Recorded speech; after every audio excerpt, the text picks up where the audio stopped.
Unit 1, Learning Target Number 5. Recognize grouped items as single entities. One vocabulary word that we want to remember for this discussion is the word factor. So what is a factor?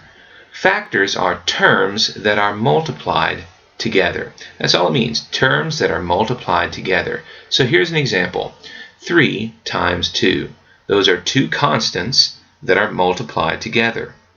You can write that as 3 times 2 with a little dot in the middle, or you can write it as 3 times 2 with a parenthesis. But all three of those are ways to say that these two numbers are factors of each other.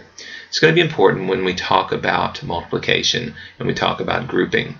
Now, we group items together using parentheses. You probably did this in the past, but when we put two numbers in parentheses like we did with PEMDAS, what we're saying is those two numbers are going to be done first. They are kind of to be treated as one thing. In other words, grouped items count as a single item, and the word entity just means thing.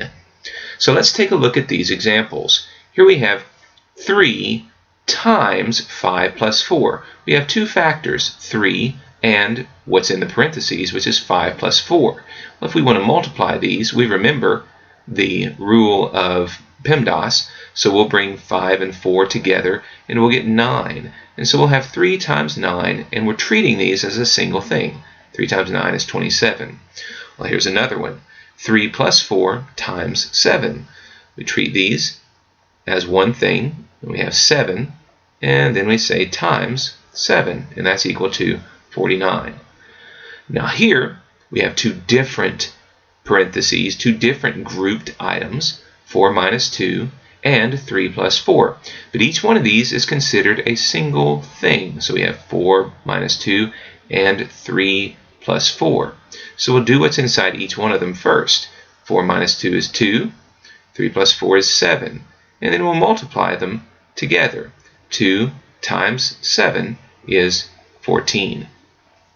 And then lastly, here we have a variable outside.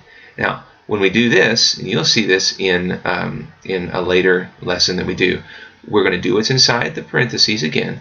6 plus 2 is equal to 8, and then x. And when we have a variable out here, just for the purpose of making it easier to read, we'll switch the side and put it over here on the right. 8 times x. So remember, grouped items count as a single item or entity.